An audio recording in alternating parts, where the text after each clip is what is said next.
وہ ہے یا اور فا، ٹھیک ہے. جس طرح یا فا را میں آپ کو نظر آ رہا ہے لیکن اس کے ساتھ را ملی ہوئی ہے، لیکن یہاں پر کوئی اور حرف نہیں ہے، بس دو حرفوں سے مل کر یہ کلمہ لکھا ہوا ہے. تو یہ کیا ہے؟ یا اور فا ہے. اب دیکھو جس طرح میں نے یا فارا میں عرض کیا کہ دو نقطے ہیں اور نیچے ہیں، تو آپ آنکھیں بند کر کہہ سکتے ہیں کہ یہ کیا ہے؟ یہ یا ہے، یہ کوئی اور حرف نہیں ہے. کیوں کہ دو نقطے ہیں اور وہ نیچے ہے. کسی اور حرف کے دو نقطے ہو اور نیچے ہو، ایسے نہیں ہو سکتا. یا کے علاوہ پوری تختی میں جو ہے آپ کو ایسا کوئی کلمہ، کوئی حرف ایسا نظر نہیں آئے گا کہ اس کے نیچے دو نقطے ہوں، سوائے یا کے. یا کے صرف دو نقطے ہوتے ہیں اور وہ نیچے ہوتے ہیں. تو یہاں پر یہ کیا ہے؟ یہ یا ہے. اور اس کے بعد آپ کو نظر آئے کہ اوپر ایک نقطہ ہے، ٹھیک ہے. اور جب ایک نقطہ ہے اوپر، اب ہم دیکھیں گے کہ اس نقطے کے نیچے اس کا سر گول ہے کہ نہیں. تو اب آپ کو نظر آ رہا ہے کہ اس کا سر گول ہے. ایک تو یہ بات ہے. دوسری بات یہ ہے کہ یہ مکمل لکھی ہوئی ہے، تو آپ پہچان سکتے ہیں کہ یہ فا ہے، ٹھیک ہے. جب مکمل نہ لکھی ہوں تو اس وقت ہم اس کو دیکھتے ہیں کہ نقطے کے نیچے سر گول ہے یا نہیں ہے.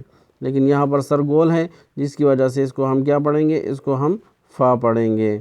اب ان دونوں کو کس طرح پڑھیں گے؟ اس کو پڑھیں گے یا فا، یا فا. اس کو اس طرح پڑھیں گے. اس کے بعد آپ کو نظر آ رہا ہے میم، اور پھر اس کے بعد بھی میم. اب جو نورانی قاعدہ میں ہے میم لکھا ہوا ہے پہلا، وہ تھوڑا سا یعنی ٹیڑھا کر کے لکھا ہوا ہے. اس کی جو دم ہے وہ ٹھیڑی کر کے لکھی ہوئی ہے. یہاں پر تو آپ کو دونوں ایک جیسے نظر آ رہے ہیں، ٹھیک ہے. یہ جس طرح یہ آپ کو نظر آ رہا ہے، اسی طرح جو دوسرا میم نورانی قاعدے کے نسخے میں لکھی ہوئی ہیں، تو وہ جو ہے وہ اسی طرح لکھا ہوا ہے دوسرا میم. لیکن جو پہلا ہے وہ تھوڑا سا ٹیڑھا کر کے، یعنی اس کی شکل جس طرح آپ علیکم میں جو عام طور پر میم لکھی جاتی ہے وہ اسی شکل میں ہوتی ہیں، ٹھیک ہے. تو اب یہاں پر کیا ہے؟ یہ دونوں طرح میم لکھا ہوا ہے. اب اس کو پڑھیں گے میم، میم. اس کو اس طرح پڑھیں گے. جو آپ کو اس کے بعد جو ہے اگلی لائن میں آپ کو سب سے پہلا حرف جو نظر آ رہا ہے وہ عین سر والا حمزہ ہے، ٹھیک ہے. اور اس کے بارے میں نے عرض کیا تھا کہ یہ ہمیشہ حرف سے الگ کر کے لکھا جاتا ہے، یہ ملا کر لکھا ہوا نہیں ہوتا. اگر یہ یعنی اس کا حصہ کو تھوڑا سا اگر آپ کو درمیان میں آپ کہیں گے کہ یہ تو یعنی یہ جو شکل ہے اس کی یہ حمزے عین سر والے حمزہ جو ہے، اس کی جو شکل ہے یہ ہمیشہ آپ کو الگ کر کے نظر آئے گا. جیسے کہ اس کے بعد جو کلمات آپ کو نظر آ رہے ہیں اس میں آپ دیکھیں گے. تو یہ کیا ہے؟ یہ عین سر والا حمزہ ہے اور یہ اقصائے حلق سے ادا ہوتا ہے. اس کے بعد جو آپ کو نظر آ رہا ہے کہ اوپر اسی عین سر والا حمزہ ہے اور نیچے الف ہے، ٹھیک ہے. اب اس کو کیا پڑھیں گے؟ اس کو پڑھیں گے حمزہ الف، حمزہ الف. اس کو اس طرح پڑھیں گے. اور جیسے کہ میں نے عرض کیا کہ یہ ملا کر لکھا ہوا نہیں ہوتا ہے. اب دیکھیں کہ یہ حمزے کا عین سر والا جو حمزہ ہے وہ الف سے الگ کر کے لکھا ہوا ہے، ٹھیک ہے. اوپر ہے، الف کے اوپر ہے لیکن اس سے ٹچ نہیں ہے. یعنی ملا کر جس طرح دوسری حروف ملا کر لکھے جا سکتے ہیں، اسی طرح یہ حمزہ نہیں لکھا جا سکتا، ٹھیک ہے. اب یہ دونوں اکٹھے لکھے ہوئے ہیں لیکن الگ الگ کر کے لکھا ہوا ہے، ٹھیک ہے. اب اس کو کس طرح پڑھیں گے؟ اس کو پڑھیں گے حمزہ الف، حمزہ الف. اس کو اس طرح پڑھیں گے. اس کے بعد آپ کو نظر آ رہا ہے حمزہ واو، حمزہ واو. اب دیکھو کہ میں نے آپ کو بتایا کہ واو کی جو شکل ہے وہ ہمیشہ چاہے دوسرے کلمات کے ساتھ لکھا ہوا اور مل کر بھی لکھا جائے تو واو کی شکل یہی رہے گی، کسی اور شکل میں واو نہیں ہوگا.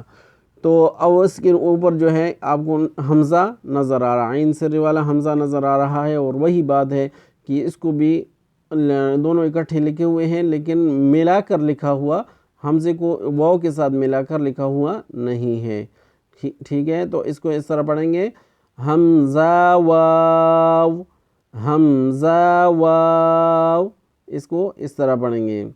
اس کے بعد آپ کو نظر آ رہا ہے کہ حمزہ اور یا، اوپر حمزہ ہے نیچے یا ہے، ٹھیک ہے۔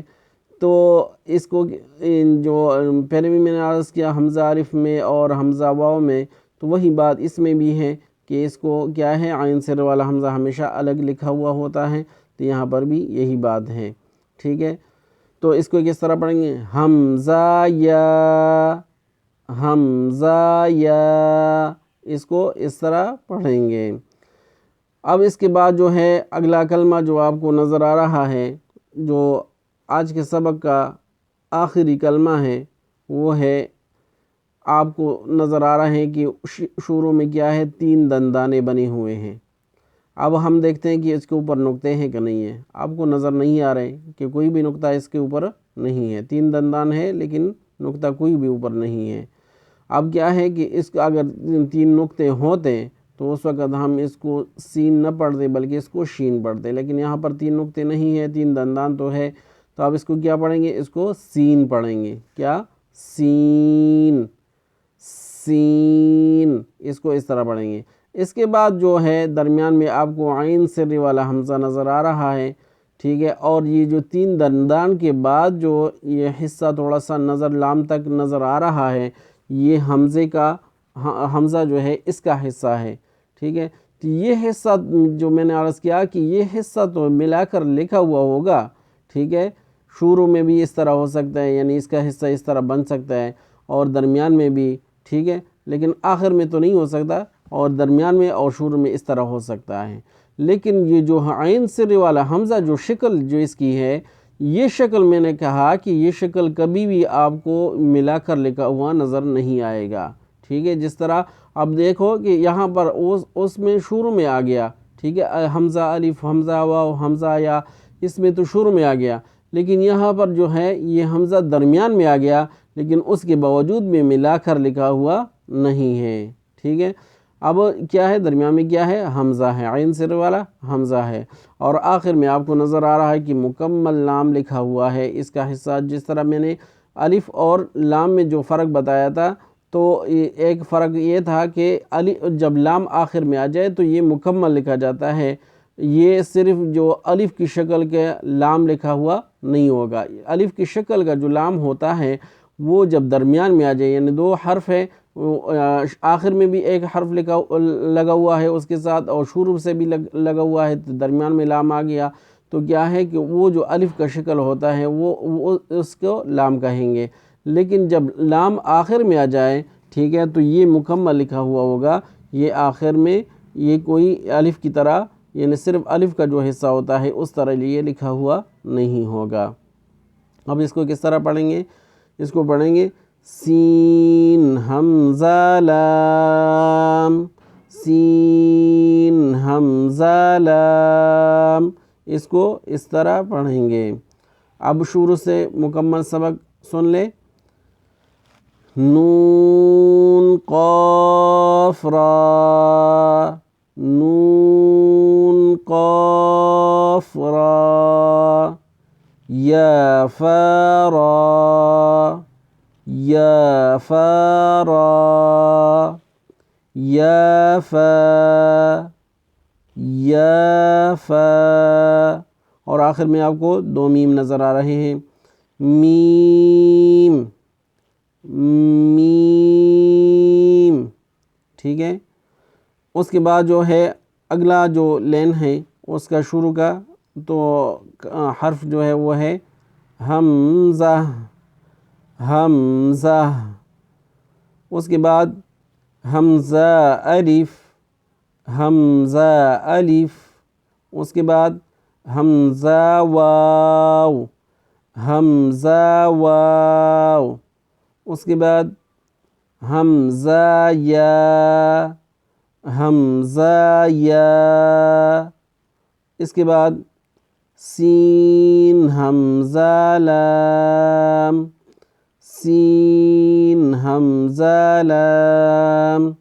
دوسری بات یہ سمجھ لیں کہ یہ جو حمزہ الف ہے، حمزہ واو ہے، اور حمزہ یا ہے، اس کے اوپر جب زبر زیر پیش یعنی یہ اسی شکل میں لکھا ہوا ہو اور زبر زیر پیش آ جائے تو اس حمزہ الف کو حمزہ ہی پڑھیں گے، یعنی اب دیکھو اولائی کا یا تو یہ نہیں، لیکن دوسری جگہ اس طرح آپ کو نظر آئے گا، جیسے کہ آپ کو شیئن میں جو ہے شین اور یا، ٹھیک ہے، اور حمزہ. تو میں نے یہ عرض کر رہا تھا، لیکن جب میں نے غور کیا تو یہ حمزہ یا جو ہے یہ میں نے نہیں لکھا تھا، تو معذرت کے ساتھ. تو یہاں پر کیا ہے کہ میں نے یہ بتا دیا کہ شین اور یا اور حمزہ، یعنی حمزہ یا جو ہے یہ اور ساتھ شین لکھا ہوا ہوگا، تو وہ اس کی مثال تو میں نے نہیں دی، لیکن یہاں پر کیا ہے، تو کیا ہے کہ وہاں پر کیا پڑھتے ہیں، شین یا زبر شی حمزہ دو پیش ان، وہاں پر اس طرح پڑھتے ہیں شی ان، یہ جو ہے اس طرح لکھا ہوا ہوتا ہے. تو یہ یعنی میں نے عرض اس لیے کیا کہ حمزہ الف جو ہے یہ جب اس طرح لکھا ہوا ہو لیکن اس کے اوپر زبر زیر پیش آ جائے تو حمزہ ہی پڑھا جاتا ہے. اس طرح حمزہ واو میں بھی اسی طرح ہوتا ہے اور حمزہ یا میں بھی حمزہ پڑھا جاتا ہے. الحمدللہ آپ نے آج کا سبق سن لیا، پڑھ بھی لیا، تو اللہ کا شکر ہے کہ ہم نے نورانی قاعدہ کی دوسری تختی آج ہم نے مکمل کر دی. تو آپ حضرات سے گزارش ہے کہ ان سارے اسباق کو غور سے سن لے، پڑھ لے اور اس کے مشق کر لیں، تاکہ آگے جو حروف آ رہے ہیں، کلمات آ رہے ہیں، تو اس کے پہچاننے میں آپ کو کوئی مشکل پیش نہ آئے، اور قرآن مجید سیکھنا جو ہے وہ ہمارے لیے آسان ہو جائے اس کے ذریعے. تو آپ حضرات سے یہی گزارش ہے کہ سب سے زیادہ جو ہیں جتنے کوشش کر سکتے ہیں اس کا مشق کر لیں اور اس کو پہچان لیں. تو آخر میں جو ہماری گزارش ہے وہ اس چینل کو سبسکرائب کرنے کے بارے میں ہے. جنہوں نے ہمارے اس چینل کو سبسکرائب نہیں کیا تو اس چینل کو سبسکرائب کریں، لائک کریں اور بیل آئیکن کی بٹن کو دبا دیں تاکہ اب تک ہماری ہر ویڈیو پہنچتی رہے. وآخر دعوانا ان الحمدللہ رب العالمین.